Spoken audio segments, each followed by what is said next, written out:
escola. Eu sou Luciana, coordenadora do programa de mestrado, e o convite hoje para vocês virem aqui é para a gente poder apresentar o programa, as especificidades desse programa, vocês tirarem as suas dúvidas e anunciar a abertura do processo seletivo que deve acontecer no final de julho. O programa da Direito GV é um programa de mestrado acadêmico em Direito e Desenvolvimento, que existe desde o segundo semestre de 2008. E a nossa proposta é que o direito é uma ferramenta fundamental para o desenvolvimento. O que isso quer dizer? Isso quer dizer que todas as áreas que envolvem, as áreas mais específicas que envolvem a grande área do direito, são abarcadas pelo programa de Direito e Desenvolvimento, sempre na perspectiva de promover e fazer pesquisas que tenham impacto na realidade. Então, as pesquisas empíricas, as pesquisas que procurem soluções para problemas específicos na área de direito, são pesquisas bem-vindas para o programa de mestrado, sempre com um olhar muito mais próximo à realidade do que à dogmática. Isso quer dizer que pesquisas na área dogmática não são bem-vindas ou são proibidas? Não. A gente sabe que é o desenvolvimento da dogmática que permite a existência de ferramentas para o desenvolvimento. Só que a gente tem uma maior ênfase nas pesquisas empíricas e no cuidado específico com as dissertações e com as pesquisas dos nossos alunos. Então, esse é um instrumento absolutamente importante, essencial, que vai acompanhar vocês desde o início do curso. No processo seletivo, um dos documentos necessários para inscrição é um projeto de pesquisa com especificidades que estão no manual do candidato, o formato desse projeto de pesquisa, e ele é um instrumento de avaliação para ingresso no programa. E é a partir deste instrumento também que existe a escolha e a definição dos orientadores. Hoje o programa conta com 16 professores, todos professores da casa, da Direito GV, que dão aula tanto na graduação quanto na especialização na pós-graduação Lato Sensu. Desses professores, 13 professores são professores período integral e dedicação exclusiva à escola, e estão aqui, então, à disposição e oferecem disciplinas no mestrado, dentro do mestrado. O processo seletivo é um processo seletivo para 20 vagas. Não existe nenhuma imposição para que todas essas vagas sejam preenchidas. Na verdade, o que acontece é, dentre o rol dos candidatos, são escolhidos aqueles que o próprio corpo de seleção identifica como candidatos que podem se dedicar de uma forma integral ao mestrado. E aí vem a primeira, talvez, grande especificidade desse programa, além do projeto de pesquisa e da dedicação à pesquisa, da grande dedicação à dissertação. É que o programa de mestrado acadêmico da Direito GV exige dedicação exclusiva ao programa. Por que isso? Em primeiro lugar, porque as nossas aulas são ministradas de manhã e à tarde, além de disciplinas que são feitas a partir de um programa internacional que a gente tem na escola, que é o Global Law, que são disciplinas oferecidas na língua inglesa. E são disciplinas que normalmente são oferecidas a partir das 5 da tarde. E que, de alguma forma, os alunos do mestrado também podem cursar. E são disciplinas oferecidas por professores estrangeiros. Então, a gente tem aí também uma exigência. E, além disso, a carga horária, essa carga horária oferecida de manhã e à tarde, é uma carga horária forte, pesada, com muita leitura, o que acaba dificultando que esta atividade acadêmica seja uma atividade desenvolvida com outros com outro tipo de atividade não acadêmica, ou mesmo com atividade acadêmica que tenha um peso muito forte no dia a dia das pessoas. Então, a gente pede essa dedicação integral. E, além disso, a gente tem a oferta de bolsas de estudo que são oferecidas para todos aqueles aprovados no processo seletivo. No final do processo seletivo, é oferecida a Bolsa Mário Henrique Simonsen, que garante a gratuidade do curso. Essa bolsa é uma bolsa que ela é oferecida para todos os alunos, ela não é uma bolsa obrigatória, mas o fato dos alunos terem a bolsa requer uma contrapartida para a própria escola. Então, isso quer dizer que esses alunos bolsistas vão ter um vínculo maior com a vida acadêmica da Direito GV. Seja elaborando material de ensino para disciplinas da graduação ou disciplinas da pós-graduação lato sensu, seja participando dos núcleos de pesquisa da escola, que é uma atividade que incorpora e que faz parte do próprio programa. Enfim, o aluno também é requisitado para uma contrapartida. Então, o valor da bolsa é o valor da mensalidade. Isto não quer dizer que o curso será gratuito.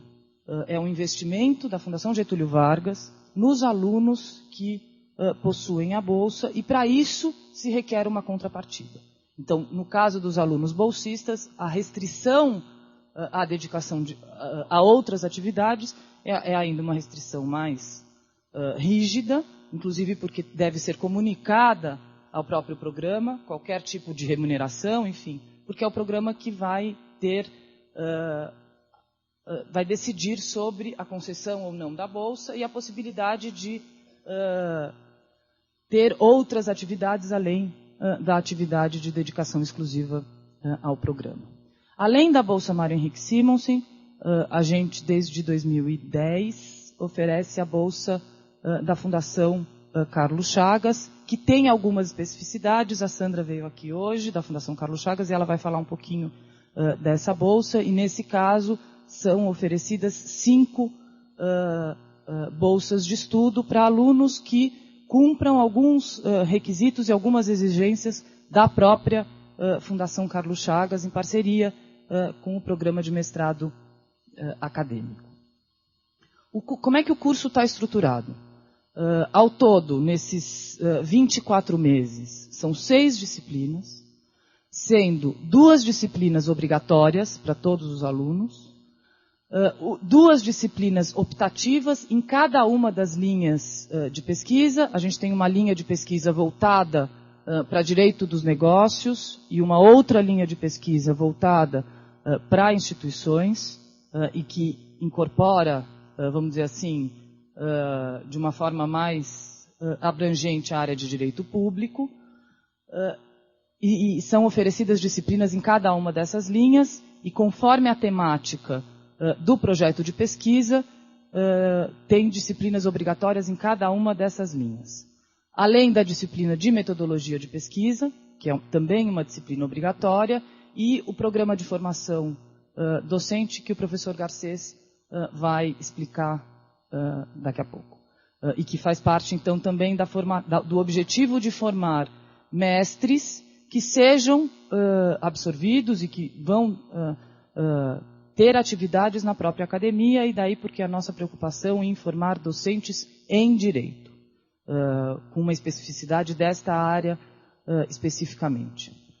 O processo seletivo é um processo seletivo eliminatório, então a primeira prova é uma prova específica, a partir de um conjunto de bibliografia que é anunciado com antecedência, com 2 perguntas específicas, uma dentro da área de teoria do direito e a outra na área de direito privado. Essa é a primeira prova. A segunda prova é uma prova de inglês. A gente tem uma exigência alta de inglês na língua estrangeira, até porque grande parte da bibliografia que é utilizada nos cursos do mestrado é uma bibliografia em língua inglesa.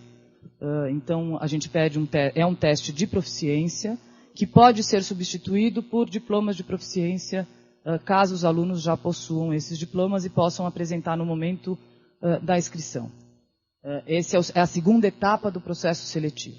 A terceira etapa do processo seletivo é a análise do projeto de pesquisa que vocês submetem no momento da inscrição e a entrevista, para a gente poder conhecer melhor esse candidato, saber da sua disponibilidade e para que o próprio candidato possa apresentar o seu projeto de pesquisa e a sua intenção em termos de dedicação à vida acadêmica. Então, esse momento da entrevista é importante também para que a gente possa conhecer o candidato e o candidato possa se expor dentro daquilo, da temática que ele pretende estudar. Então, essa é a terceira etapa, a terceira e quarta etapa do processo seletivo, que é a análise do projeto e a entrevista. Nesse ano, o diferencial é que a gente pretende adiantar o processo seletivo. Nos outros anos, normalmente, o resultado saía no final de dezembro, com as inscrições e matrículas em fevereiro. Esse ano, esse processo seletivo vai ser adiantado e o resultado vai sair em novembro, com matrículas no início de dezembro. Para a gente, então, poder ter aí também um prazo de definição de orientação e de encaminhamento dos projetos de pesquisa antes do início das aulas, ou seja, entre janeiro e fevereiro. A instituição, a Direito GV como um todo, estimula os alunos a apresentarem o projeto para outras instituições de financiamento, principalmente a FAPESP, que no estado de São Paulo financia projetos de mestrado, enfim, financia o próprio mestrado nas instituições do Estado. Então, existe um estímulo para que os alunos preparem o seu projeto de pesquisa e apresentem à FAPESP para ter essa bolsa. Essa bolsa é inteiramente voltada para o aluno do mestrado. E, por último, eu queria falar também da bolsa pré-acadêmica. A Sandra depois vai dar mais detalhes, mas essa foi uma inovação que veio desde o ano passado, que são os alunos que são aprovados no processo seletivo, mas eles não têm classificação para integrar o programa. Então, a esses alunos, são alunos selecionados pela própria Fundação Carlos Chagas e é oferecida a esses alunos uma inserção no curso de Direito para aprimoramento do projeto de pesquisa e para uma maior preparação, principalmente na língua estrangeira. A gente tem aqui a Nancy, que hoje em dia é bolsista da Bolsa Pré-Acadêmica e vem participando de uma forma intensa, tanto das disciplinas oferecidas pelo Global Law, quanto dos cursos do curso de inglês, que é oferecido para esses alunos, para eles poderem se preparar para um próximo processo seletivo. Eu vou acabar minha apresentação aqui, vou chamar em primeiro lugar a Sandra para falar um pouco das bolsas da Fundação Carlos Chagas, e depois a gente conta com a presença do professor Salem, do professor Garcês, do professor Mário, que vão falar um pouco sobre as suas disciplinas e as suas áreas de pesquisa, e dos alunos, ex-alunos e alunos atuais do programa, para contar um pouco mais para vocês sobre o programa, e ao final a gente tira as dúvidas, então. Obrigada, Sandra. Bom dia a todas e todos. Primeiro, desculpa pelo meu atraso, eu tive a proeza de errar a entrada para cá, fui parar lá do outro lado, e aí até voltar me atrapalhei um pouquinho, então me desculpem. Bom, acho que muitos de vocês já devem ter ouvido falar da Fundação Carlos Chagas. Ela é principalmente conhecida pela realização de concursos públicos, né? Essa é uma área de atuação muito forte dela. E eu sou coordenadora do Departamento de Pesquisas Educacionais, que é uma outra linha de atuação da Fundação Carlos Chagas. A Fundação é uma instituição que já daqui a pouco, em 2014, completa 50 anos. Ela foi criada dentro da USP, por um grupo de professores da área de ciências, de química e física, preocupados com o acesso dos jovens ao ensino superior. Então, foi dali que nasceu essa ideia de se criar um vestibular que permitisse garantir, democratizar o acesso dos jovens ao ensino superior, né? Então, durante muito tempo, a Fundação Carlos Chagas fazia os vestibulares que atendia a USP, depois outras universidades públicas, né? Atualmente, ela não faz mais os vestibulares. E o Departamento de Pesquisas Educacionais, que surgiu em 1971, nasceu com o propósito de desenvolver alguns estudos para compreender o desempenho dos alunos nesses processos seletivos, né? Conhecer um pouco o contexto educacional do Brasil, discutir políticas públicas, e atualmente nós estamos constituídos em 5 grupos de pesquisa. Um especializado na área de avaliação educacional, outro em políticas educacionais e formação de professores, um grupo que trabalha com educação infantil, um centro internacional de estudos em representações sociais, e o grupo ao qual eu pertenço, que é um grupo que trabalha com as questões de gênero, de desigualdade entre homens e mulheres, a inserção das mulheres no mercado de trabalho, a participação masculina na articulação trabalho-família, direitos humanos e questões raciais. Esse grupo desenvolveu, ao longo desses anos, alguns programas específicos que receberam financiamentos como da Fundação Ford, da Fundação MacArthur, para estimular pesquisas nessas temáticas, né? E também sempre focado na área da educação. Então, um desses programas, que foi lançado em 1978, era um programa de dotação para pesquisa sobre mulher, era assim que chamava na época. Posteriormente, ele incorporou o conceito de gênero. E esse programa durou 20 anos e estimulou uma série de pesquisas nessa área, né? Então, hoje, vários profissionais que trabalham com as questões do feminismo, as questões de gênero, foram bolsistas desse programa. Nós temos um programa que está em fase de finalização, que é o programa Bolsa, que a gente chama, que é financiado pela Fundação Ford, e foi um programa que surgiu em 2003. Passaram por ele mais ou menos 8 mil jovens, concorreram, né? Eles concorreram, e 370 foram beneficiados com uma bolsa para ingresso na pós-graduação. O foco desse programa era particularmente os jovens e as jovens negros e negras e indígenas. Então, ele atendia principalmente jovens que se inscreviam da região norte, nordeste e centro-oeste. Por que isso? A gente sabe que hoje o acesso à educação é tido como uma meta atingida, mas quando a gente começa a analisar o acesso ao ensino superior e principalmente à pós-graduação, a gente sabe que isso não é verdade. E principalmente para determinados grupos sociais, né? A dificuldade é bastante grande. Às vezes, a exigência do ingresso numa pós-graduação é bastante alta e nem sempre esses jovens têm acesso a um ensino de qualidade que os coloque em igualdade de condições com aqueles que tiveram uma outra oportunidade. Uma das primeiras barreiras, por exemplo, para o ingresso na pós-graduação é a língua estrangeira, né, que é um requisito básico em qualquer bom programa de pós-graduação. E a gente sabe que o ensino médio, o inglês que a gente tem no ensino médio, quem estudou em escola pública, não garante, né? Então, quem não teve a oportunidade de fazer um curso complementar na graduação ou no ensino médio, vai ter uma dificuldade adicional, né?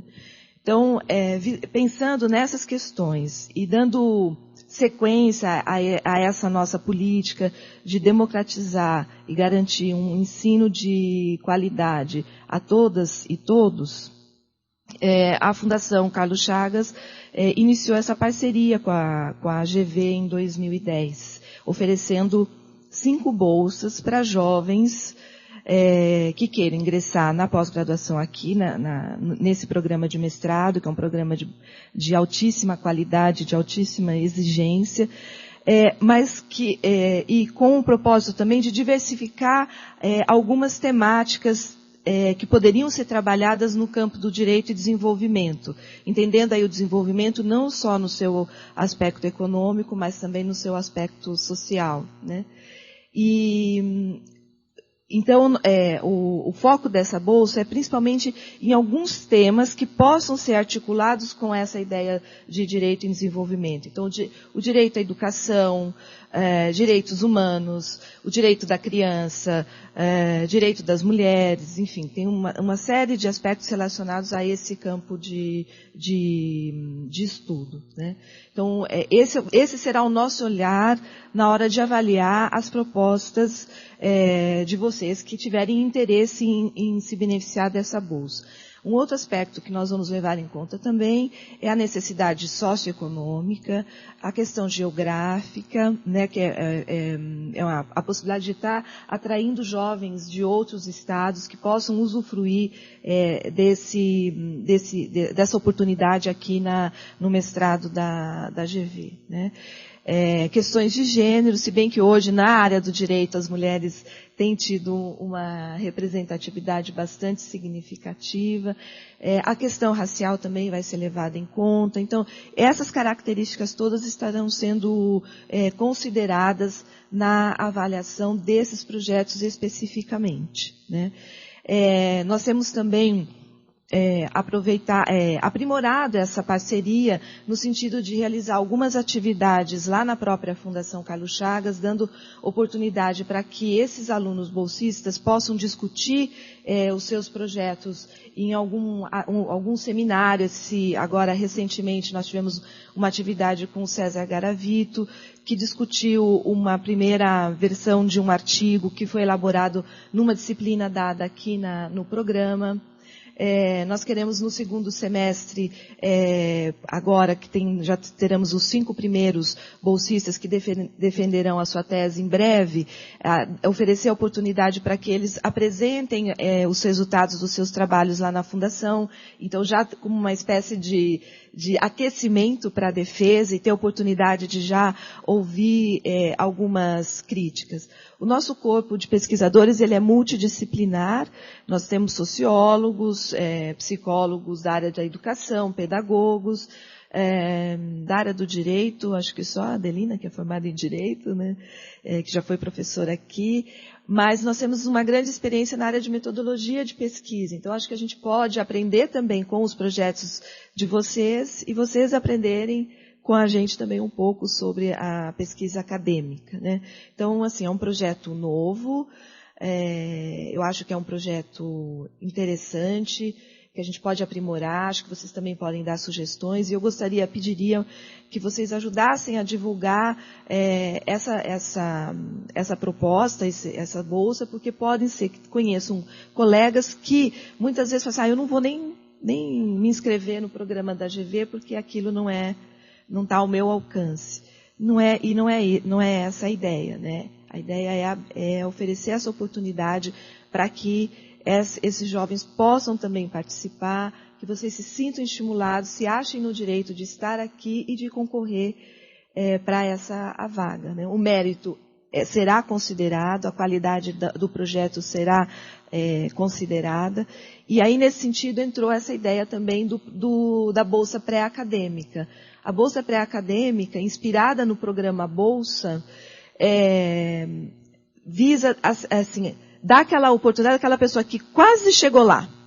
Faltava um pouquinho. Ela teve algumas dificuldades, mas ela apresentou um potencial que a gente observa que se ela aprimorar o desempenho, a proficiência em língua inglesa, se ela tiver uma orientação para o seu projeto, se ela já tiver uma convivência aqui com a metodologia de trabalho do programa, ela passa de novo pelo processo seletivo, isso é importante dizer, isso não quer dizer que ela tendo sido bolsa do pré-acadêmico, ela já tem a vaga garantida no programa, ela entra de novo no fluxo do processo seletivo, mas ela vai entrar numa melhor condição com a possibilidade de ser, então, aprovada aqui ou até em outro programa. Eu acho que a gente, né, também está oferecendo essa possibilidade, né?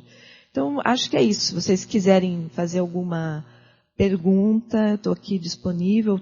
Depois eu posso passar algum cartão, se vocês quiserem conversar comigo, trocar mais informações, eu estou à disposição. Convido vocês a conhecerem o nosso site, é www.fcc.org.br. E, enfim, acho que é isso. Obrigada, Sandra. Eu chamo agora o professor Salem para contar um pouco aí da área do Núcleo de Direito Global, as pesquisas que são feitas nessa área e como é que essa área está dentro do próprio programa do mestrado. Bom dia, meu nome é Salem Nasser, eu sou professor de Direito Internacional aqui da casa e do mestrado, né? Estava aqui pensando em algumas coisas que eu diria para vocês, e aí eu fui descobrindo aos poucos que eu ia dizer algumas banalidades e provavelmente dar uma má impressão do mestrado, porque vocês vão achar que o nível é baixíssimo. Mas aí o professor Garcês e o professor Mário depois vão recuperar essa reputação. Então, por que eu começaria pelas banalidades? Porque eu acho que tem um ponto de partida que é muito importante. Vocês sabem que a nossa escola é razoavelmente nova, e nós que estamos aqui desde o começo, de vez em quando somos chamados a ir vender a escola para o mundo, né? Para mostrar para o mundo por que a Direito GV é um bom lugar para se estudar Direito. E uma das primeiras coisas que você vai dizer para os alunos de 17, 18 anos é por que você estudaria Direito, né? Antes de dizer por que você estudaria na GV, por que você estudaria Direito.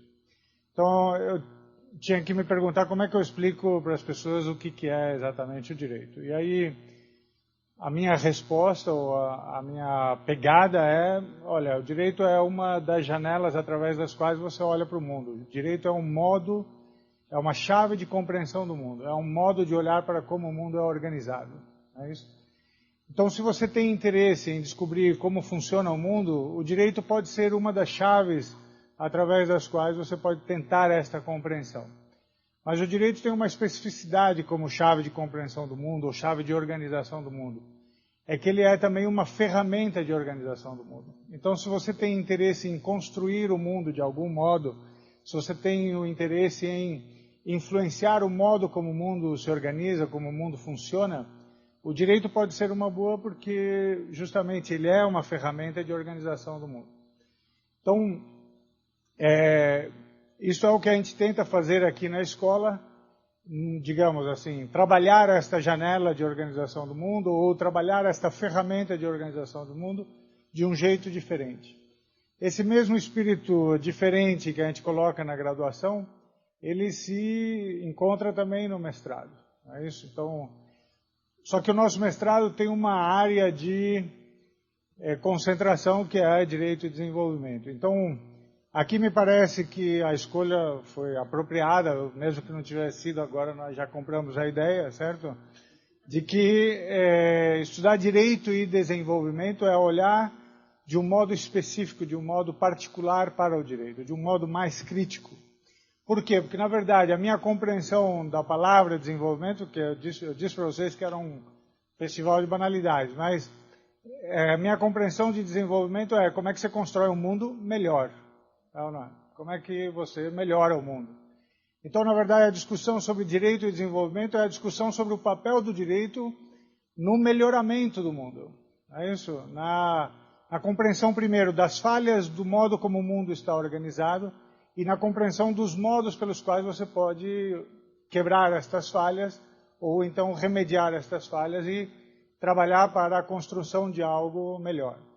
Então, é um convite, na verdade, essa área de desenvolvimento, essa relação entre direito e desenvolvimento, é um convite a um olhar mais crítico para o direito. Né? Porque não basta apenas, sei lá, conhecer o modo como esse ou aquele capítulo do direito funciona, mas trata-se realmente de perceber qual é o papel que o direito tem na construção de algo melhor, de uma sociedade melhor, etc. Então, acho que nós estamos comprometidos com isso, inclusive, por exemplo, nas nossas parcerias, como, por exemplo, com a Fundação Carlos Chagas, e também estamos comprometidos com isso no modo de olhar para o direito, o que significa, em outras palavras, no nosso comprometimento com uma metodologia diferenciada quando a gente olha para o direito. Né? Então, uma das apostas fundamentais que a escola fez na graduação e que se reproduz no mestrado é a aposta metodológica, né? Assim, de uma novidade metodológica. O que eu quero dizer com isto?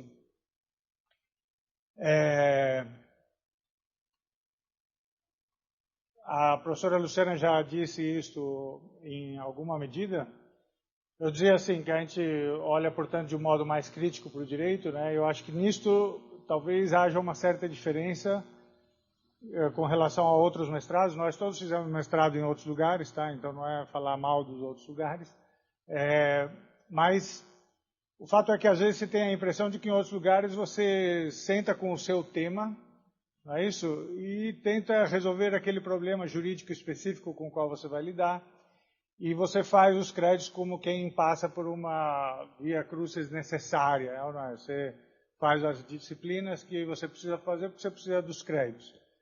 Então, muitas vezes você não é convidado justamente a inserir a sua reflexão específica dentro de uma reflexão mais geral e mais aprofundada. Acho que esta inserção do seu tema na reflexão mais aprofundada é algo que é permitido, entre outras coisas, pela dedicação exclusiva aqui. E aqui não deve haver engano, porque essa dedicação exclusiva não quer dizer que você é proibido de fazer qualquer outra coisa e fica concentrado apenas no seu tema. Pelo contrário, isso quer dizer que além do seu tema, você tem que se inserir na escola. Você tem que justamente se inserir nesse ambiente de reflexão aprofundada sobre a relação entre o direito e desenvolvimento. E nesta inserção você encontra essa inovação, digamos, metodológica, que eu acho que tem no seu centro a atenção ao concreto, a atenção ao real, que é aquilo para o qual a professora Luciana chamou a atenção. Mas é claro, se faz teoria também, né? Porque reflexão crítica não se faz apenas olhando, é preciso olhar criticamente para o concreto, portanto é preciso fazer teoria sobre o real, né? Eu acho que é isso que a gente tenta fazer na nossa metodologia. Essa metodologia se encontra refletida, digamos, nos materiais que a gente usa, né, que são sempre tirados da realidade, tirados do concreto, e tem a ver também com o método de funcionamento das aulas, que é basicamente participativo. Portanto, chama o aluno a atuar concretamente sobre o concreto, né?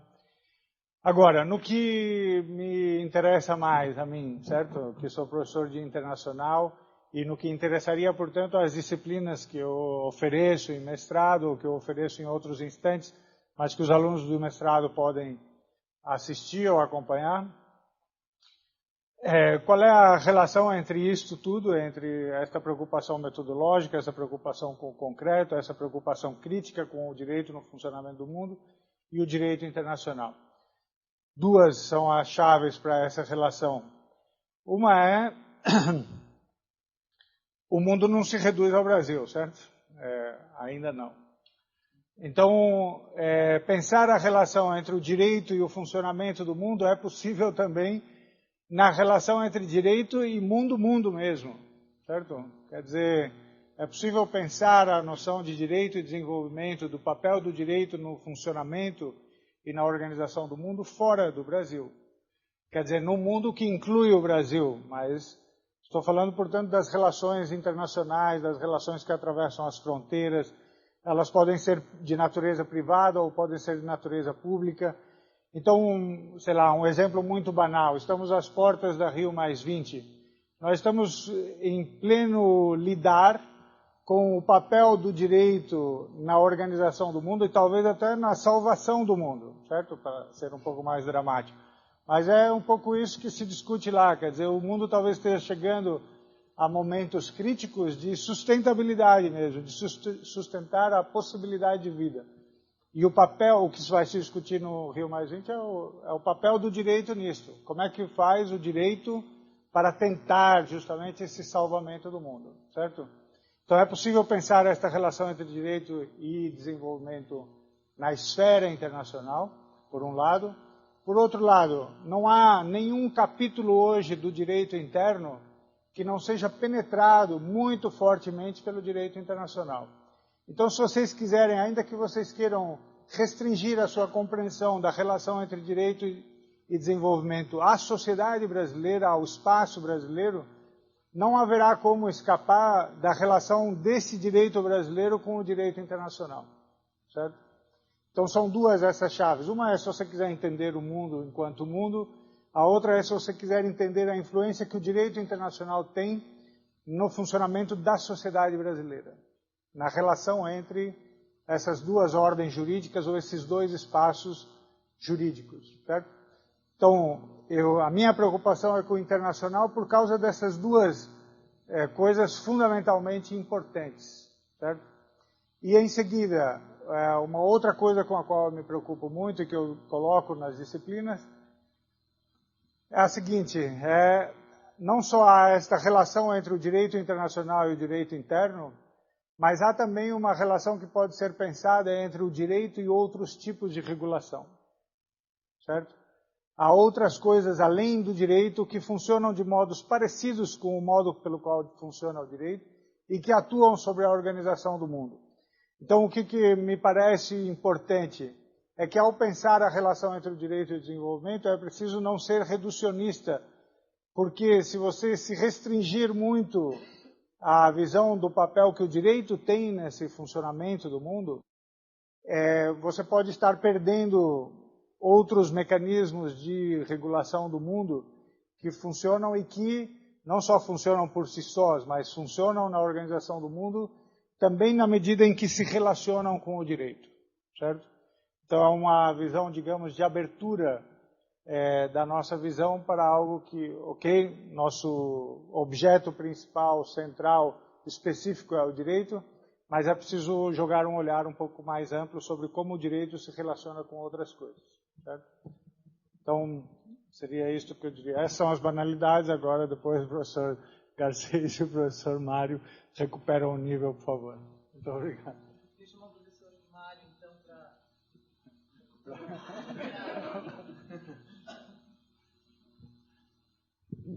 Bom dia, muito obrigado. É uma tarefa difícil, porque não que ele tenha falado banalidades, mas que falarei eu agora. Bom dia, prazer estar com vocês aqui. Eu sou um professor de várias coisas, né? Porque aqui na escola a gente dá aula de várias coisas, mas uma das coisas que eu dou aula é Direito e Desenvolvimento. No mestrado esse semestre estou dando exatamente o curso de Introdução ao Direito e Desenvolvimento.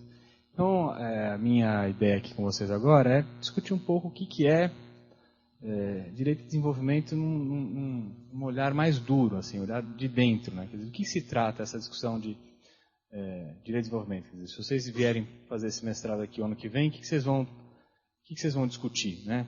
Quer dizer, não é que ramo do direito é esse que não existe, né? Direito e desenvolvimento. E não existe um ramo de direito e desenvolvimento, né? O direito e desenvolvimento é um olhar. Acho que o Salem colocou isso de uma maneira bastante acertada e muito precisa. Mas eu queria aqui colocar para vocês a seguinte pergunta: por que será que desenvolvimento importa para quem estuda direito, né? Normalmente quem estuda direito é preocupado com temas como justiça, como discussões processuais, como interpretações de normas, né? Qual a natureza jurídica de determinado instituto. Quer dizer, por que a gente se preocupa com o desenvolvimento? Isso não é um problema dos economistas, né? Né? Por muito tempo foi. Acho que por muitos anos, nos anos 50, nos anos 60, quando o debate de desenvolvimento foi um debate muito aquecido, ele era um debate fundamentalmente econômico. Nasce como uma concepção econômica. Por que nasce? Porque, num dado momento, no meados dos anos 50, fica bastante claro para os economistas que a teoria econômica convencional não dava conta de responder um problema. E tinham países que não se desenvolviam, né? E não eram poucos, eram muitos. E não se desenvolviam. E a teoria econômica não conseguia explicar isso. Nem conseguia explicar por que eles não se desenvolviam, nem conseguia apresentar uma solução para que eles se desenvolvessem. E com base nas singularidades desses países, né, esses países começam a buscar, quase que como um relógio, todos eles ao mesmo tempo, soluções diferenciadas para os seus problemas de não desenvolvimento. Né? Que países são esses? Um conjunto largo de países, né? América Latina, o Sudeste Asiático. Né? Então, um grupo de países que tinha ficado para trás na corrida do desenvolvimento, ou seja, países que em meados dos anos 50, eram países agrários, enquanto boa parte da Europa já era absolutamente industrializada, e os Estados Unidos. Países que não eram urbanos, enquanto boa parte do mundo rico já era urbano. Países que não tinham uma renda média alta, enquanto boa parte dos países desenvolvidos já tinham. Esses países viviam um círculo vicioso de baixa renda, baixa produtividade, baixa poupança, baixa inovação tecnológica, ou seja, eram presos numa armadilha, num círculo vicioso. E para responder a essa questão, a economia, alguns economistas de diversas escolas começam a pensar a questão do desenvolvimento como um problema. Aqui na América Latina, por um acaso, um grupo de economistas se reúne na CEPAL, no Chile, e começa a pensar o desenvolvimento da América Latina. Na Ásia, a partir de um outro conjunto de autores, eles começam a pensar o desenvolvimento asiático, e essas coisas começam a acontecer no campo econômico. Muito bem, o que acontece, no entanto, alguns 20 e 30 anos depois? Os economistas começam a se dar conta de que a economia não acontece no vácuo. As trocas econômicas, as transações não acontecem no ar. Significa que a economia ela é absolutamente mediada, organizada pelas instituições. E nos anos 90 se recupera uma agenda de pesquisa que já tinha sido antiga na economia, muito embora tinha sido esquecida, que é a agenda do institucionalismo. E aí o debate econômico vai quase que se fundindo com o debate sobre direito. E a gente começa a ter uma discussão de economia muito enraizada no debate de instituições.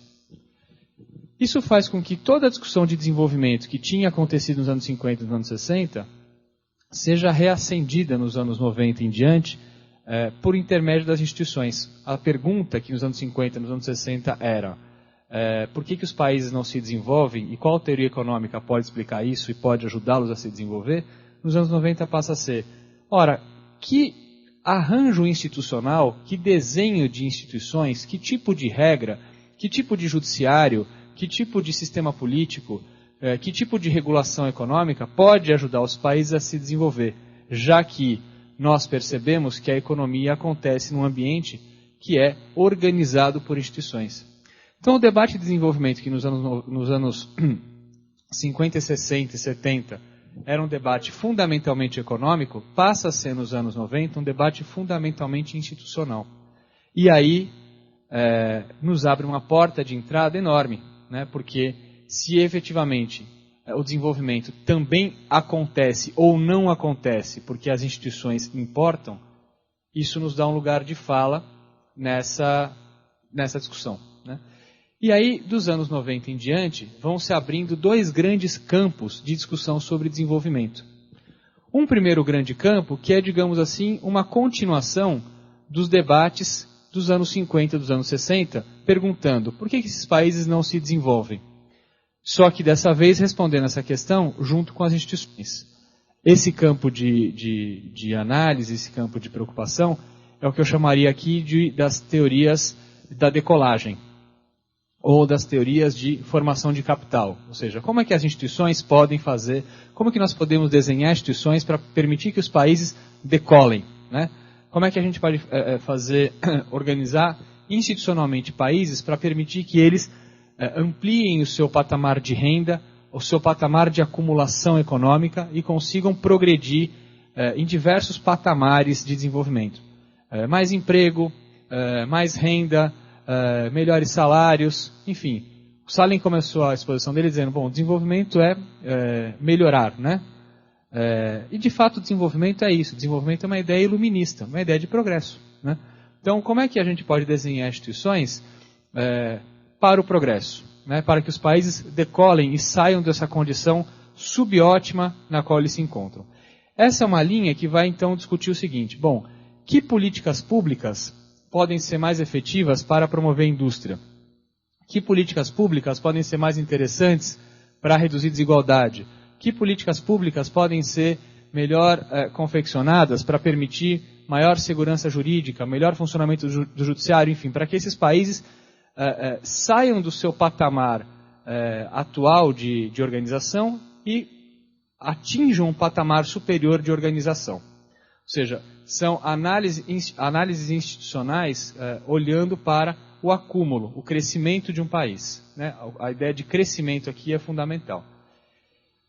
Em paralelo a essa discussão de crescimento, né, quando a discussão de desenvolvimento caminha para o campo das instituições nos anos 90, abre-se aí um segundo braço de análise muito importante, que é, ora, se as instituições importam para quem?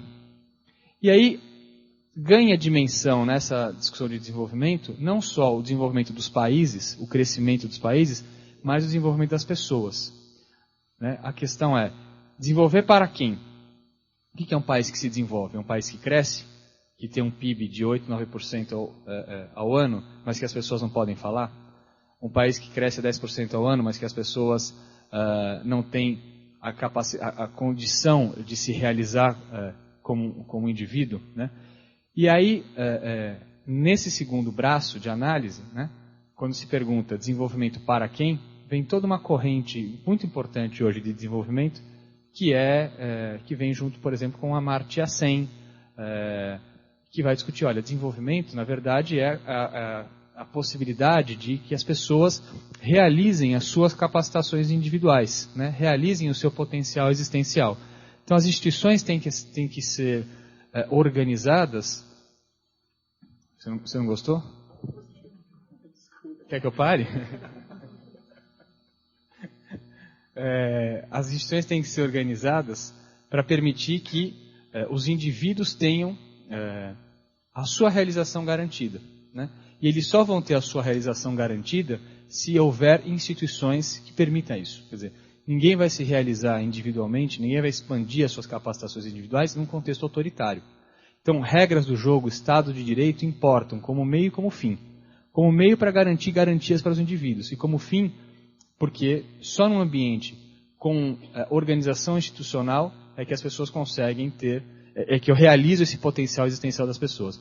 E aí é nessa abordagem, né, que a gente chamaria de abordagem do desenvolvimento baseada em direitos, ou que coloca a pessoa como epicentro do processo de desenvolvimento, que a gente vai ter toda uma discussão ultra interessante também de desenvolvimento, que é, por exemplo, a discussão do Amartya Sen de desenvolvimento como liberdade, os debates da Martha Nussbaum sobre a questão de gênero, as questões de direitos humanos, como que o judiciário pode ser um elemento de garantia das capacitações dos direitos das pessoas. Quer dizer, então, a questão toda é desenvolvimento para quem? E é nessa linha do desenvolvimento para quem que o Amartya Sen, que é um prêmio Nobel, um economista, desenvolveu para a ONU o Índice de Desenvolvimento Humano, o IDH, que é uma métrica hoje de desenvolvimento. Né? Até há pouco tempo, nos anos 50 e anos 60, a métrica de desenvolvimento, a mensuração de desenvolvimento, era uma mensuração de crescimento. Quer dizer, países que cresciam tanto ou quanto eram mais ou menos desenvolvidos. Né?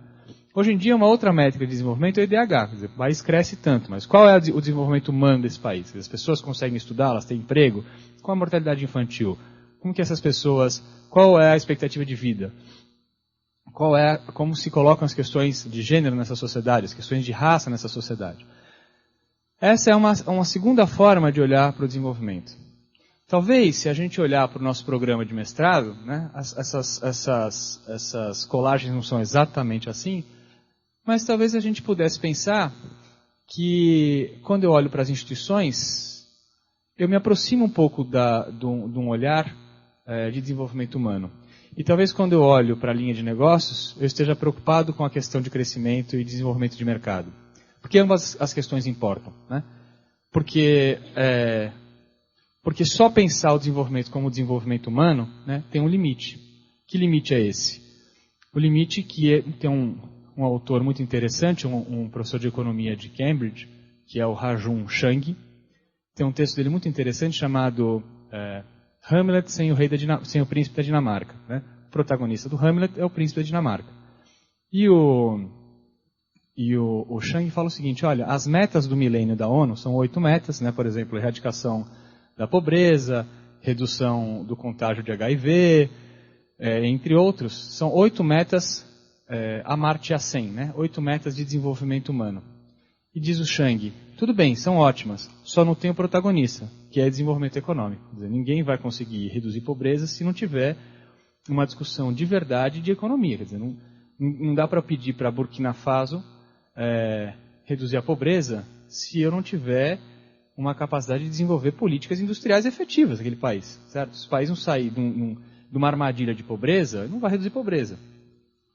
Por outro lado, se as apostas forem só nos meios, né, no desenvolvimento econômico, a gente pode repetir o que a gente teve no Brasil no milagre econômico. O Brasil crescia a taxas de 7, 8% e a desigualdade brasileira foi só ampliando. Quer dizer, os índices de desigualdade eram cada vez maiores, o que leva a efeitos colaterais, como violência, como baixa expectativa de vida, mortalidade infantil, etc, etc.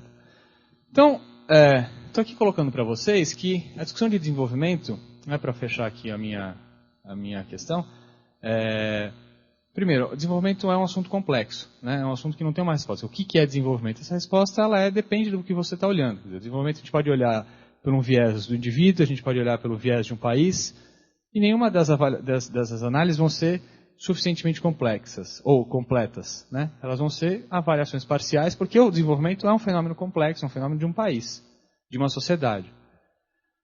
Essa é a primeira questão. A segunda questão é que boa parte dessa complexidade, boa parte dessas respostas depende de instituições, né? Depende de nós. Quer dizer, se tem alguém que está cabulando a aula aqui do desenvolvimento, somos nós. Os engenheiros têm as suas contribuições, os economistas já deram a sua contribuição, os cientistas políticos têm dado a sua contribuição, os juristas têm achado que a coisa mais importante que eles têm a fazer no país é discutir a natureza jurídica do direito, né?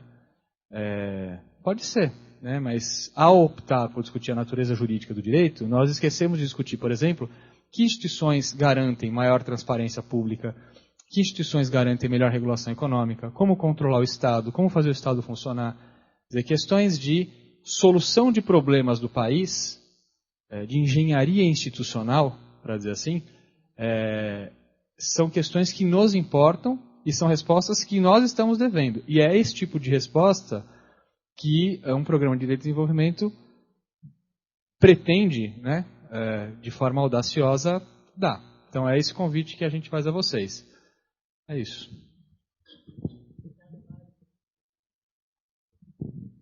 Bom dia a todos. Eu vou falar bem breve para poder ter bastante tempo para perguntas também, para as pessoas falarem. No José Garcês Guirardi, trabalho com formação docente. O professor Salem, também os que precederam, a Lu, o Sandro, o Mário, falaram da questão do direito como um olhar. E o fato é que nós estamos muito mal preparados para olhar com isso. Quer dizer, se a gente pensar a nossa formação em direito, os nossos cursos de direito, infelizmente, são muito pobres para formar um olhar diferente, um olhar capaz de realmente fazer o direito ser um instrumento de maior justiça social, de maior desenvolvimento dentro da sociedade brasileira. Muitos de nós talvez tenham tido uma experiência parecida com a minha. Eu consegui passar minha faculdade com enorme conforto, sem quase estudar. Você escrever bem, você pensar bem, dá para cabular, você escreve e vai bem na prova. Isso é um crime que a gente faz. É um crime pegar pessoas bem preparadas, como nós somos, que tivemos boa possibilidade do ensino fundamental, e dizer para essas pessoas que durante 5 anos ela tem mais ou menos passe livre para ficar tomando cerveja e lendo poesia. Que foi o que eu fiz em doses diferentes. Mas é um desperdício de talento, é um desperdício de investimento público. Agora, então nós precisamos, para o direito ter uma outra função na sociedade brasileira, nós precisamos pensar o direito de forma diferente. E isso não acontece por mágica, isso se ensina, isso se constrói. Todos nós também já tivemos experiência de algum professor que nos afetou muito, e ele nos afetou porque ele nos ajudou a pensar de um jeito diferente, a ver o mundo de um jeito diferente. Pensar o direito diferente se ensina. E se ensina provocando novos materiais, o professor Mário, por exemplo, falou da questão da economia e outras coisas, mas se ensina também construindo novos modelos de construção do olhar, novas formas de problematização. Isso é trabalho intelectual e isso é lugar que deve ocorrer na universidade. Sem isso o direito não muda. A coisa mais importante que nós temos nos nossos 5 anos de faculdade e graduação é a noção que nós temos do que seja o direito. E, lamentavelmente, em grande parte, essa visão está marcada pelo brocado do que o que não está nos autos não está no mundo. Mas o problema é o contrário. O que está no mundo não está nos autos. E nós precisamos fazer isso acontecer. Nós precisamos fazer o mundo entrar no direito. Então, isso precisa ser aprendido. O programa de mestrado, portanto, é uma metodologia participativa em grande parte. Porque é esse olhar de um sujeito que constrói a própria perspectiva que tem que ser central numa transformação. Então, a primeira coisa é essa. Para a gente mesmo, para a nossa experiência como alunos aqui, ter um outro jeito de pensar o direito, de construir o direito, outras categorias de representar o direito como função social. E aí a segunda função do mestrado. A gente fala muito de ensino jurídico ruim, de má qualidade, etc. e tal. Isso não é uma inevitabilidade, isso é uma escolha. As aulas são assim porque são assim. As aulas são assim há 100 anos. Não é porque as mesmas pessoas estão dando aula há 100 anos. É porque o cara de 25 e 30 anos, que chega na faculdade, dá aula do mesmo jeito que está sendo dado há 100 anos. É uma escolha que ele faz. É uma escolha que ele faz, chegar na sala de aula, sendo super jovem, dar aula do mesmo jeito que ele recebeu e já não gostava. Isso não é justo. Isso não é justo com o país, não é justo conosco, não é justo com ninguém. Então, um dos compromissos do mestrado aqui é que a gente consiga estar aparelhado para ir para o mundo. Vocês vão ser docentes. Vocês vão dizer para os jovens brasileiros o que significa o direito, qual é o papel do direito na vida dos brasileiros. Vocês vão ter uma escolha de fazer isso de um jeito ou de outro. A aposta aqui do programa de mestrado é que essa é uma responsabilidade fundamental. A representação que a próxima geração de brasileiros vai ter do que seja o direito, a sua função como instrumento de justiça social ou de manutenção da exclusão social, depende dos professores que eles tiverem. E os professores são vocês. Então o programa quer contribuir numa metodologia para pensar o direito de maneira nova. Você não pode usar um método novo para ensinar o direito pensado de maneira antiga, mas uma maneira nova de pensar o direito de levar um método novo de ensino. E segundo, contribuir para que vocês, que são a próxima geração de docentes, possam fazer algo diferente como escolha, porque isso é fundamental para que a gente tenha um país em que a experiência jurídica, a experiência da vida cotidiana não esteja tão dissociada como está agora. Então sejam muito bem-vindos ao programa. Obrigada, Garcês. Eu acho que a gente teve aqui um pouco a visão dos professores, enfim, a visão mais de quem está do lado da instituição do programa, mostrando que a área do direito e desenvolvimento abriga pesquisas hoje de professores que vão desde a discussão sobre a efetividade das penas alternativas ou o impacto da criminalização do racismo, passando pela efetividade dos contratos bancários, transparência das instituições, ou, se vocês quiserem, no meu caso especificamente, confiança no judiciário. Eu convido agora os alunos, ex-alunos, o Vitor e a Vivian, para contarem para vocês um pouco, do lado dos alunos, o que é participar desse programa, enfim, e integrar, de alguma forma, essa vida acadêmica da Direito GV. Vitor, por favor. É a primeira vez que eu tomei conhecimento da Direito GV foi em um encontro que houve na universidade que eu me formei, da Casoteca, que é uma iniciativa aqui da escola e que vários professores daqui foram para lá. E eu pude tomar conhecimento de um modo diferente de pensar que eu conheci nesse encontro que teve lá em Belém. O que seria esse modo diferente? Seria ver como vários professores de um mesmo lugar pensam de distintas maneiras e todos de caráter multidisciplinar. Então, isso eu acredito que seja algo em comum que todos os professores daqui da casa partilham. Um pensamento fora da caixa e de natureza multidisciplinar que traz uma riqueza sem igual para a contribuição do debate em um tema tão rico que é o direito de desenvolvimento, como já foi falado aqui. Vindo a São Paulo, eu passei um tempo aqui e tudo mais, e até prestar o processo seletivo daqui do mestrado. Não fiz nenhum outro processo seletivo a não ser o daqui, e não me arrependo nem um pouco da minha escolha. Foi um período muito bom, difícil. A dedicação exclusiva é realmente bastante exigente de todos. Vocês vão sentir o convívio diário aqui entre vocês e seus colegas, saindo e entrando das salas de aula, indo para a biblioteca, chegando em casa, trocando e-mail, pesquisando, conversando com os professores. Então, da feita que se tem um curso de mestrado pensado com professores em dedicação exclusiva, o mínimo que se poderia exigir dos alunos seria uma dedicação tanto quanto para se equivaler a essa formação crítica e diferente que se pensa em dar e se construir aqui dentro da escola. Eu tenho até um amigo que brinca que nós fizemos uma residência em Direito e Desenvolvimento e não um mestrado em Direito, emprestando da ciência médica aí. Então, isso é muito bom. Outra coisa que se forma aqui são amigos. Isso é muito diferente e talvez seja algo secundário que as pessoas não pensam ao tentar um programa de mestrado em dedicação exclusiva. Em outras universidades você termina a sua aula e vai embora para o seu escritório, para a sua casa, enfim, você faz aquele contato esporádico em sala de aula com os professores e com os seus colegas de turma. E isso tem um valor muito maior do que as pessoas costumam dar quando você faz o mestrado aqui na escola. Você faz seus amigos entre professores e alunos. Então você tem todo um apoio para além da formação de conteúdo que você tem aqui dentro. Então a sua formação pessoal é trabalhada também ao longo desse período que vocês forem passar aqui.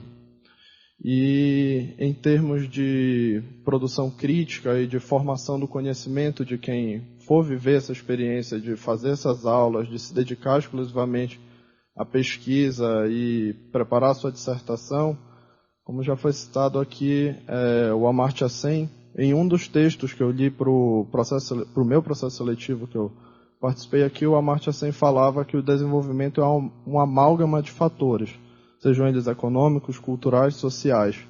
E durante as aulas, vocês vão ver que as suas discussões com seus colegas e professores, você vai conviver com esse amálgama de fatores. Você vai conviver dialogando e discutindo com áreas que você não tinha o mínimo conhecimento antes, ou tinha um conhecimento muito esparso. Então, para ao final contribuir tanto para você como para a produção dos seus colegas e a produção de boas dissertações e dessa formação de uma escola em Direito em Desenvolvimento que é muito necessária ao Brasil e tão pouco explorada em outras faculdades de Direito. Então, eu acredito que seja mais ou menos isso e apoio a iniciativa de todos de virem aqui hoje e de pensarem em fazer esse processo seletivo e convido todos a tentarem, que vale muito a pena. Garanto. Passo a palavra para a Vivian.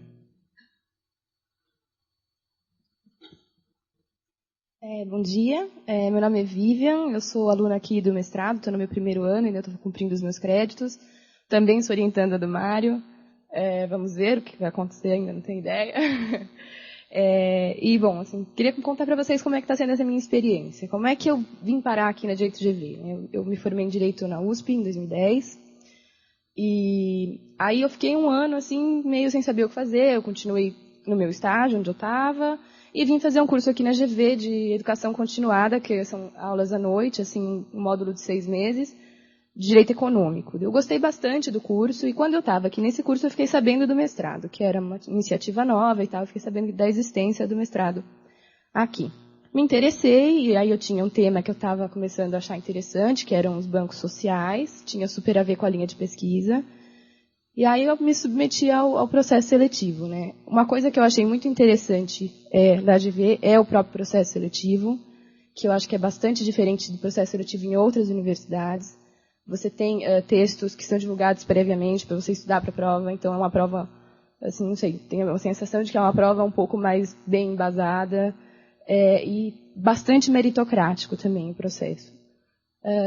Também acaba selecionando pessoas que têm interesse nos temas que estão sendo discutidos e que são temas que podem vir de direito penal, direito econômico, direito administrativo, civil. Então é legal porque a gente acaba convivendo com pessoas que pensam assuntos completamente diferentes daqueles que a gente está habituado e a gente acaba tendo discussões bastante construtivas. Duas coisas que me chamaram muito a atenção aqui na GV, que me fizeram optar por vir para cá, são a metodologia mesmo, porque eu tinha alguns amigos que tinham feito GV me diziam assim da metodologia, bastante participativa. A gente tem aulas em círculos, que eu acho que assim, faz muito sentido, faz muita diferença. As pessoas participam da aula, você tem que ler os textos, você tem que se preparar antes da aula. Não adianta você chegar na aula sem ter a menor noção do que vai ser discutido, que acontece muito, né? Em outras universidades, a gente ia sentar e aprender aquela posição passiva do aluno que acaba não construindo muito. Outra coisa que eu achei bastante interessante, além da metodologia, é essa questão da pesquisa empírica. Porque isso sempre me incomodou muito no direito, é aquela questão de discutir o direito pelo direito no vácuo. E não olhar para a realidade. Eu acho que isso aqui a gente tem essa oportunidade. Bom, outra coisa que acho que vale a pena falar, das bolsas, porque o mestrado é bem pesado, a gente tem bastante carga horária, bastante leitura, não dá realmente para... Às vezes a gente até acha que dá conta, mas não dá conta, não dá conta de fazer coisas além do programa. Então, a oportunidade de bolsa que a GV está disponibilizando da Fundação Carlos Chagas é muito, muito interessante, né? E é isso, acho que não quero mais ser repetitiva, é só isso.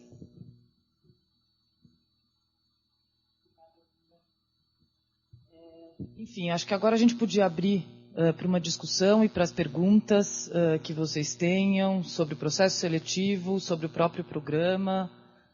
Quem tem alguma dúvida, enfim.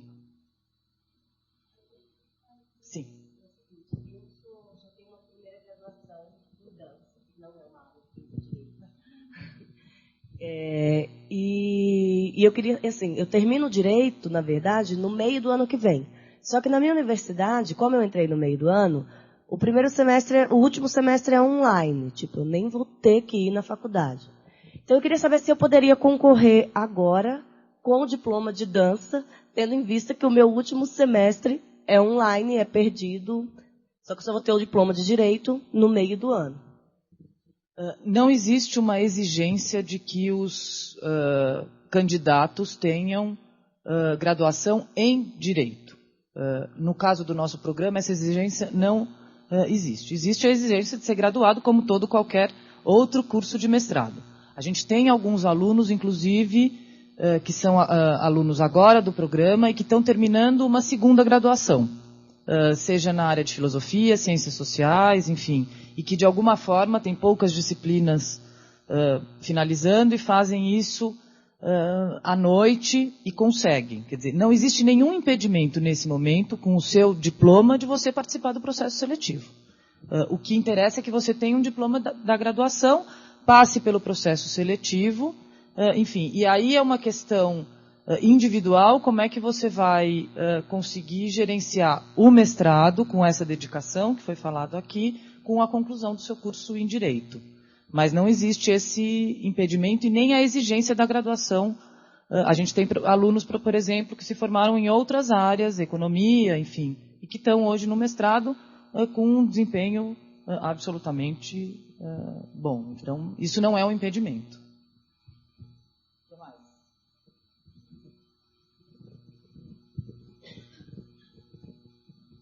Bom dia, meu nome é Paulo Emílio. Gostaria, antes de questionar, parabenizar a escola pela iniciativa.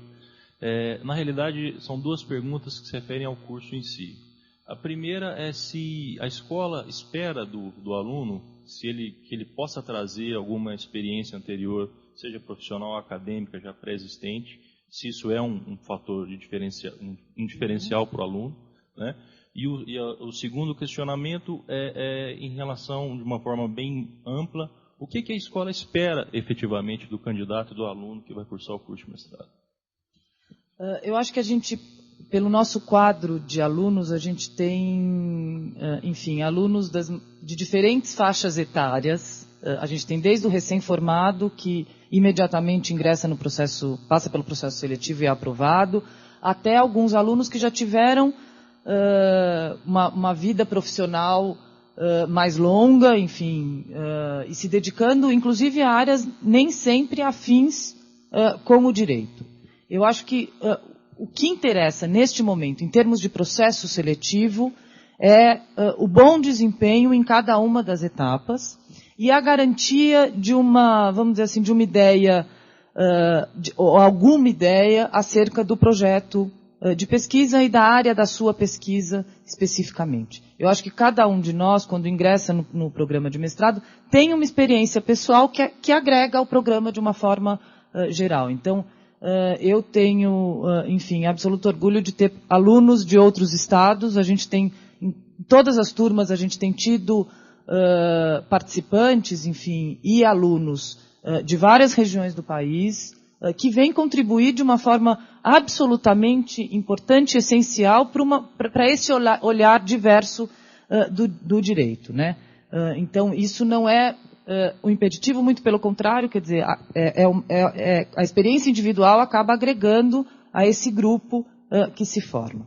O que a gente espera deste aluno e desse profissional? Eu acho que, em primeiro lugar, é uma atenção à vida acadêmica importante. Então, é assim, o candidato precisa ter em mente que vão ser 2 anos de dedicação. A principal atividade desses alunos, dessas pessoas, será o curso e o programa de mestrado, com a participação em pesquisas. Então, eu acho que tanto o Vitor quanto a Vivian foram, enfim, eles não contaram que o Vitor é um ex-aluno que há mais de 1 ano já se formou e continua participando de pelo menos 2 núcleos de pesquisa, um núcleo de pesquisa sobre ensino do direito e um outro sobre justiça e constituição, participando de pesquisas com financiamento externo.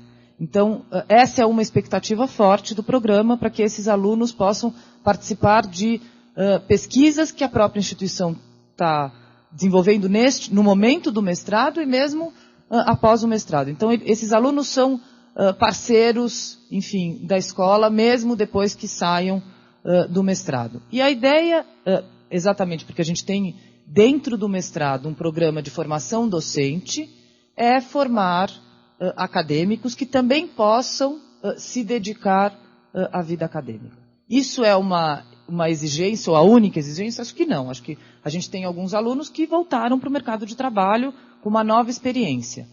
Mas a gente tem essa preocupação, sim, em formar professores que possam também compartilhar e expandir, quer dizer, essa ideia de metodologia, de ensino do direito, que é uma ideia diferenciada.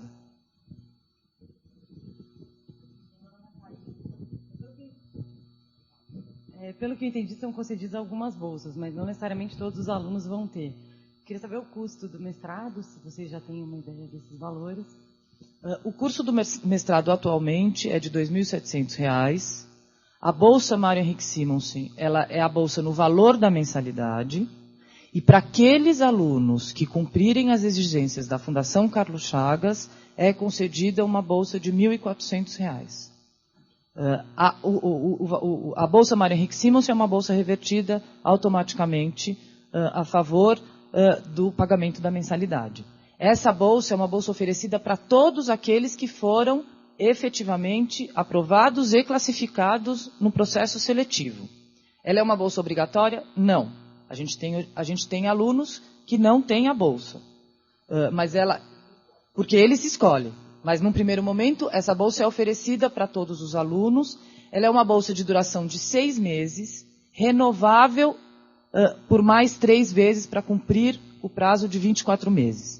Então, a cada 6 meses, os alunos entregam relatórios, os orientadores fazem relatórios dos seus orientandos, indicando não só o desenvolvimento nas disciplinas, mas o avanço no projeto de pesquisa, a participação em outros núcleos de pesquisa da escola, ou elaboração de material de ensino, enfim, a contrapartida da Bolsa Mário Henrique Simonsen.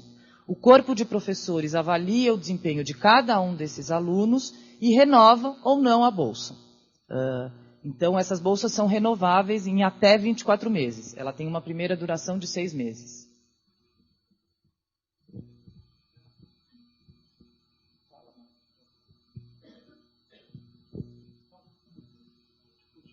Posso pensar que um aluno super dedicado ao programa, que cumpra as contrapartidas que a gente estabelece, que vai às aulas, que entrega os trabalhos, que tira boas notas, ele pode ter uma bolsa de 24 meses. Sim. A nossa expectativa é que o aluno tenha a bolsa de 24 meses. É essa a nossa aposta a partir do processo seletivo. dada a exigência, normalmente é esse o quadro que a gente encontra, mas sempre tem um ou outro que tem, enfim, criou uma expectativa maior e por alguma questão não consegue cumprir, tem a sua bolsa suspensa. Isso não quer dizer que esse aluno, ao final dos próximos 6 meses, possa retornar com a bolsa Mário Henrique Simonsen, se ele, nos próximos 6 meses, mostrar um novo e um melhor desempenho. Enfim, ele conseguiu correr atrás daquilo que não tinha conseguido cumprir num primeiro semestre. É possível ele pleitear novamente a bolsa. Mas a nossa expectativa é que o aluno tenha a bolsa durante os 24 meses. Bom dia, meu nome é Cristine Parque, obrigada por todos os esclarecimentos. Eu gostaria de perguntar se durante o mestrado da GV existe a possibilidade de cursar intercâmbios fora do país e como fica esse período em relação à bolsa e o prazo de 24 meses? A Direito GV como um todo tem um programa de intercâmbio e de bolsas com universidades na América Latina, Estados Unidos, Europa, e é oferecido aos alunos do mestrado, assim como aos alunos da graduação, um período de 6 meses de intercâmbio. Esse período de 6 meses de intercâmbio, a bolsa continua valendo para os bolsistas. Não existe a cobrança de mensalidade nessas instituições do exterior, porque é feita pelo convênio, e existe a possibilidade de validação dos créditos ou acompanhamento à distância, que é o caso do programa de formação docente, que é difícil a gente ter um programa nesses cursos fora do país, à distância, vamos dizer assim. Mas é possível cumprir um semestre fora do país, em instituições parceiras, por meio de um intercâmbio. E a bolsa continua valendo, e esse aluno vai ser avaliado da mesma forma no final do semestre. Enfim, a gente já teve essa experiência com alunos fora, que depois voltaram e cumpriram todos os requisitos do mestrado da mesma forma e continuaram com a bolsa sem nenhum prejuízo. Em um tempo maior que 24 meses ou dentro desse? Não, dentro desse. O nosso prazo máximo é 24 meses. Esses alunos, inclusive, ainda estavam no prazo anterior de 18 meses. Então, fizeram um primeiro semestre aqui na instituição, passaram um semestre fora e já voltaram com o texto da qualificação, enfim, avançado, para poder passar pela qualificação e concluir o mestrado em 18 meses. Então, a gente já teve casos. O prazo não é estendido. É como se você fizesse um semestre dentro deste prazo fora do país. Queria falar um pouco só essa questão de se estudar fora e também do termo do que se espera do aluno. Para essa formação em pesquisa e tudo mais, e a questão interdisciplinar aqui da escola, esse tipo de mentalidade, a escola, apesar de exigir essa dedicação exclusiva, ela incentiva bastante os alunos a fazerem disciplinas em outros lugares. Seja cursando um semestre em outro fora do país, como cursando disciplinas em outras instituições, seja na ciência política, na USP, na própria São Francisco, em Direito, na área de Sociologia, de Filosofia. Então, esse é um incentivo que a escola dá, promovendo esse tipo de facilidade e aceitando a compensação desses créditos, claro, cumprindo os requisitos da disciplina e daqui do programa. Posso falar um pouco sobre os núcleos? Claro. Como eu acabei esquecendo de mencionar isso quando eu falei,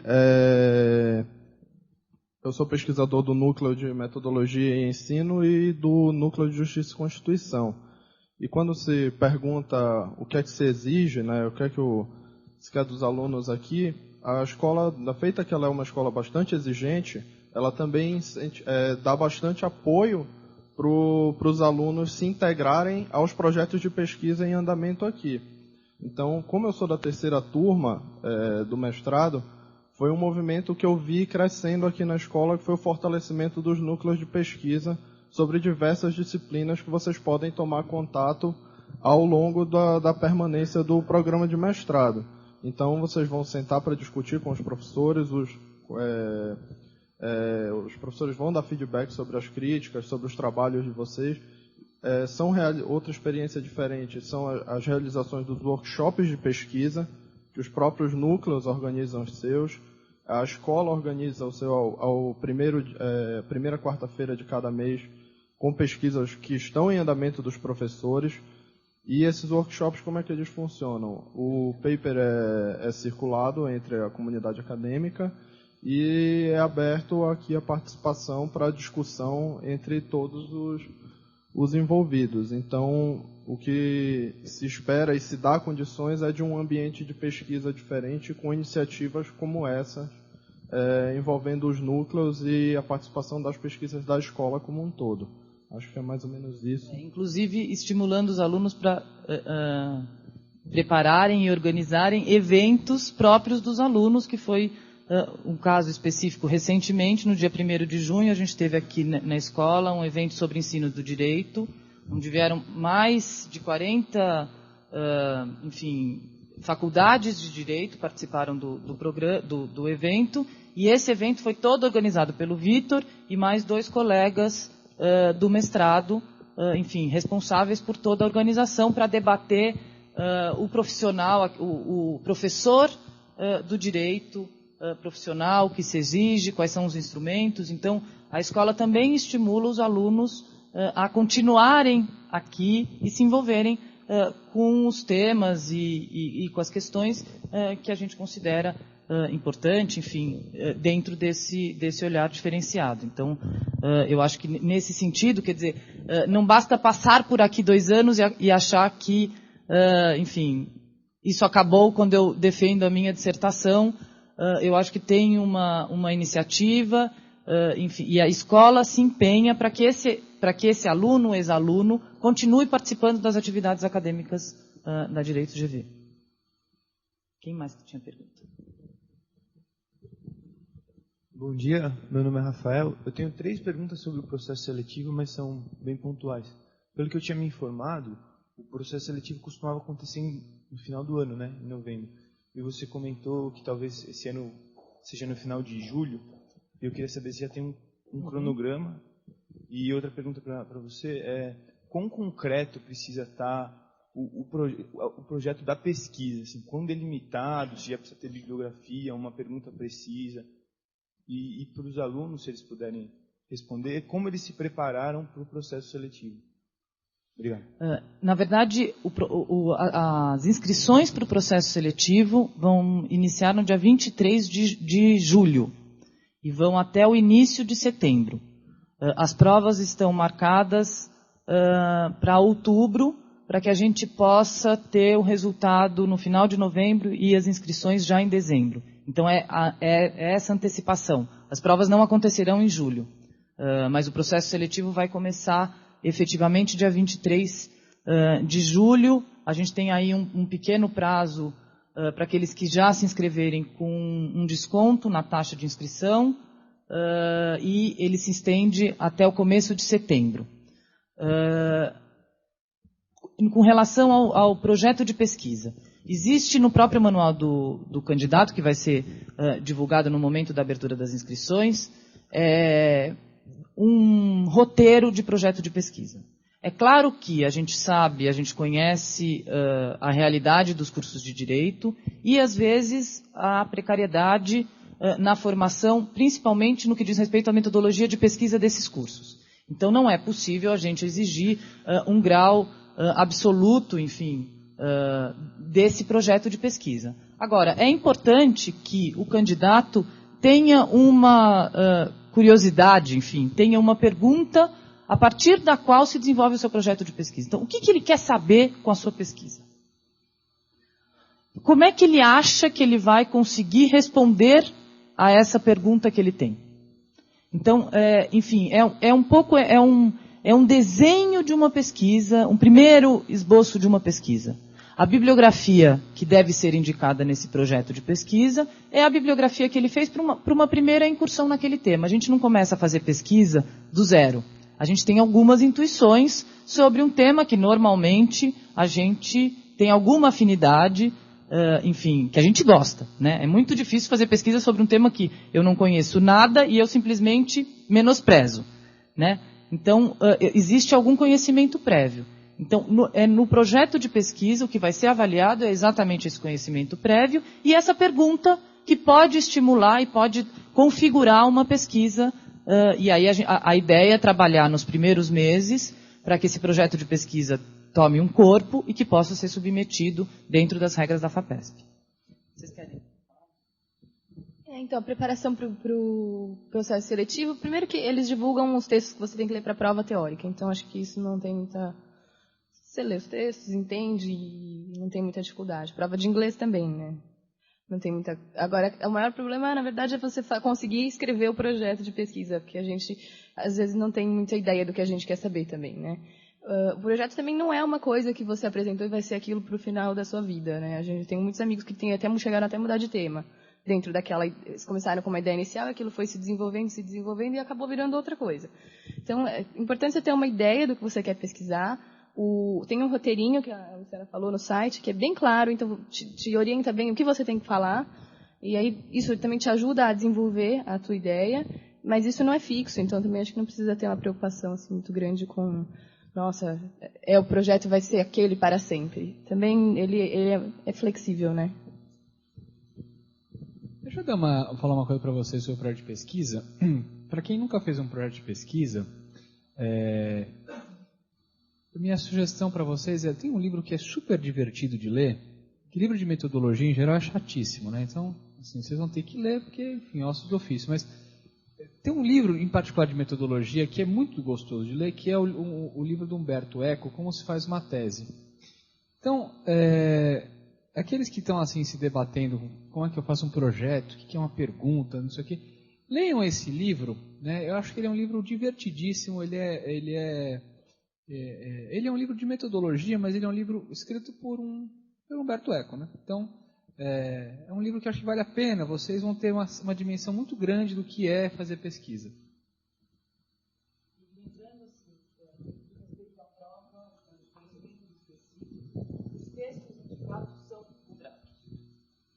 Não adianta imaginar que é possível dar uma olhada, citar o autor e não ter lido o texto.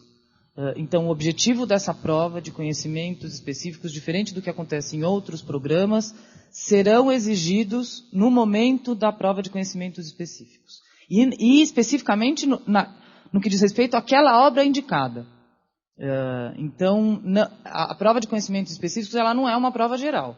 Ela vai perguntar o que o Hart disse em determinado ponto e como é que isso se relaciona com uma teoria mais ampla do direito. Então, a leitura nesse sentido é uma leitura obrigatória e a prova será em cima desta leitura.